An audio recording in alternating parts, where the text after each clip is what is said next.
Well, welcome into Ethical Adulthood, where we are discussing the 5 basic capacities for how to live ethically after certainty collapses. And this video discusses capacity number 4, grief. How we grieve loss without freezing, collapsing, or making meaning too fast.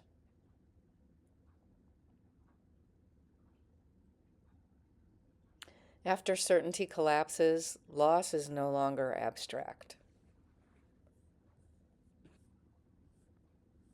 We lose identities we once lived inside. We lose futures we assumed were coming. We lose relationships that cannot be repaired.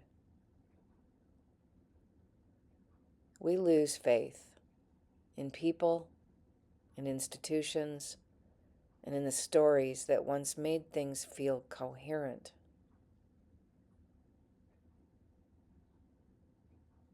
And we lose versions of ourselves that aren't coming back.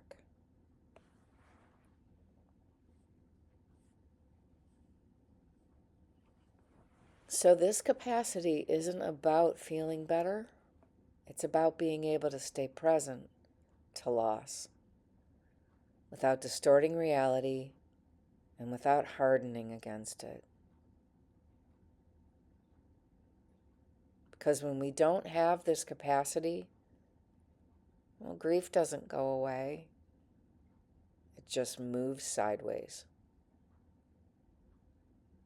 It shows up as anger, or blame, or withdrawal, or fantasy. Or what looks like clarity, but is actually a way of escaping what hurts.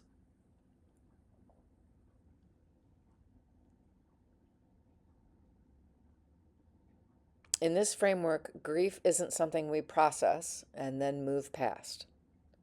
It's something we learn to carry. And it becomes ethical when we allow it to exist without turning it into something else. We don't weaponize it. We don't rush to explain it. And we don't use it to justify how we treat other people. Grief doesn't require resolution. It requires honesty. And this is difficult to say, it requires containment. Grief is not a problem to fix. It's not a lesson we have to extract. It's not proof of strength or depth or spiritual growth. And it's also not endless rumination, collapse into helplessness, or handing responsibility over to fate or to God.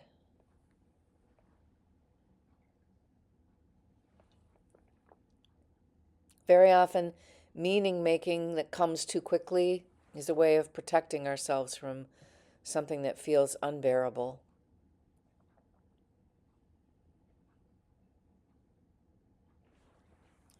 There's an ethical risk that comes with grief. When grief can't be tolerated, it starts to distort how we see. We begin to inflate threats. We assign blame too quickly or unfairly. We turn events into stories that feel coherent but aren't actually accurate. We look for villains or saviors or explanations that will make the pain feel justified. And none of this means something is wrong with us. Under enough pressure, this is predictable. But ethical adulthood requires something else.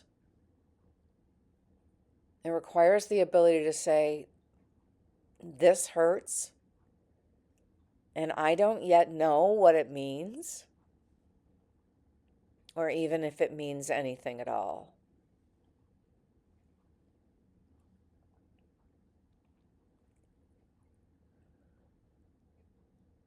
Grief after certainty collapses looks different than it did before. Before certainty collapses, grief is often buffered. We have beliefs that soften it.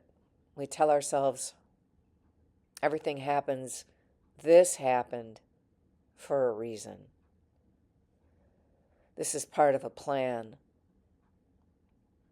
This will all make sense later. Or something good will come from it. But after certainty collapses, those buffers fall away.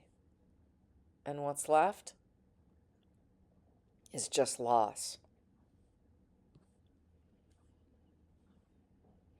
And in that space, it's very natural to reach for something.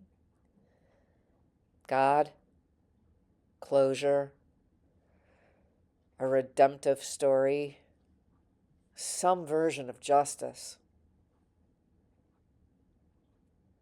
Not because we're naive, but because pain without structure can feel terrifying. This framework doesn't offer replacement stories. It asks for a different capacity.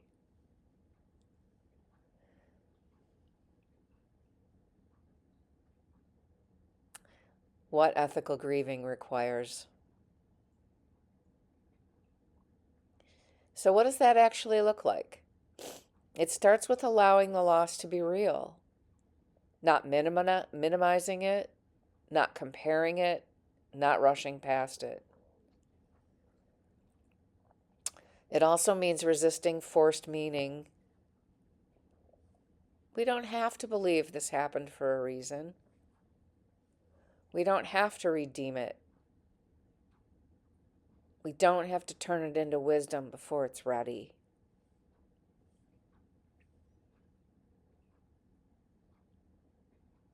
It means separating grief from action. We can feel what we feel and still take responsibility for how we behave toward others. And it means letting grief change us without letting it hollow us out. We may become quieter, more careful,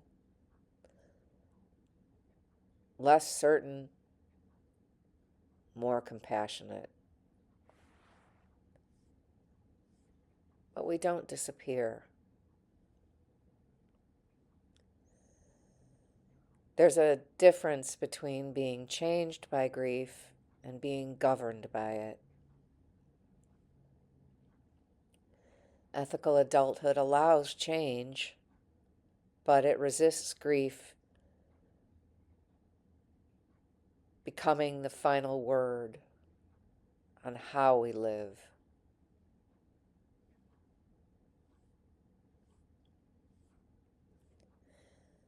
Grief becomes dangerous when it starts to justify harm. When we use it to excuse cruelty, to avoid responsibility, to demand an exemption, or to rewrite reality in ways that harm other people. Pain can explain behavior, but it doesn't remove responsibility.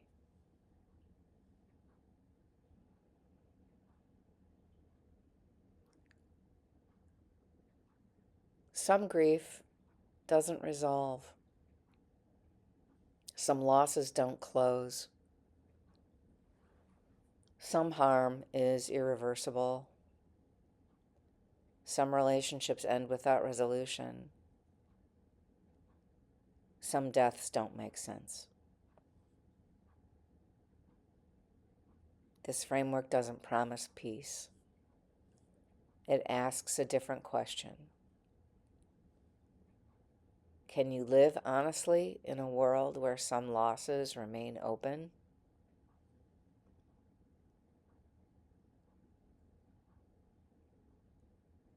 That's not a spiritual question. It's not philosophical. It's adult.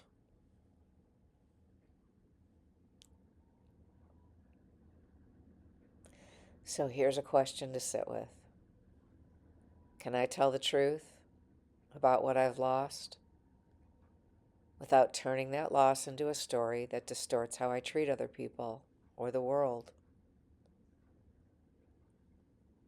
If yes, even imperfectly, this capacity is present.